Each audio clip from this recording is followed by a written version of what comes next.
my name is Walter Unglob, and this is Aristotle's contribution to the atom. So, Aristotle actually did not contribute anything to any model of an atom. Aristotle lived thousands of years ago, and he was born in the year 384 BC and died in the year 322 BC. So he lived for 62 years. He was not an atomist, which was a position held by many philosophers at the time.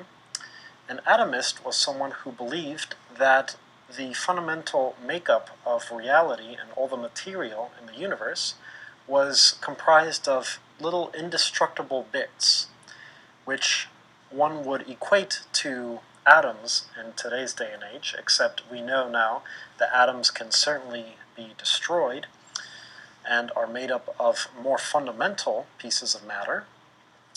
So Aristotle did not like this view at all. In fact, he maintained that everything, all materials in the universe, were made up of combinations of the four elements.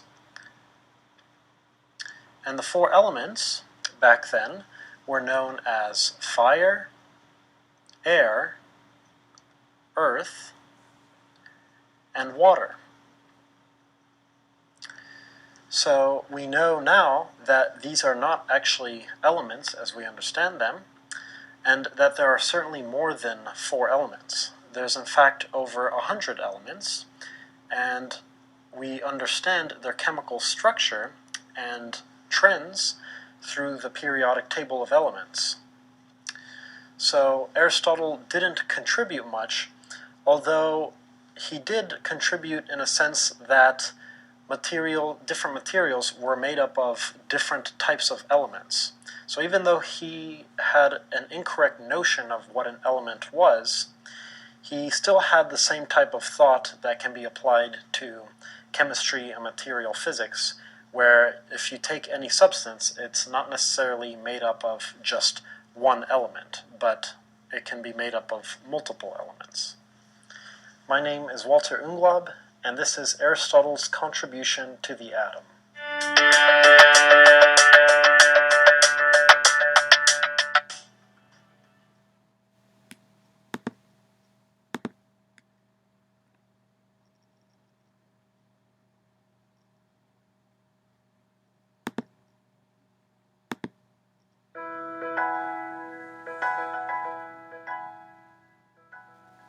Now let's discuss how a philosopher tried to become a scientist.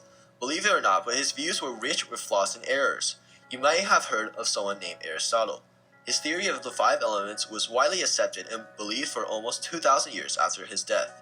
Aristotle was born in Stagirite, Greece in 384 BC and lived and worked there for almost all his life. Just like his mentor, Plato, Aristotle grew up to be known as a great philosopher and even taught Alexander the Great. However, when the atomic theory was proposed, Aristotle didn't believe in it, and instead he taught that all matter is made out of five elements: fire, water, air, earth, and ether. It is important to remember that this theory is incorrect and is largely based on observations.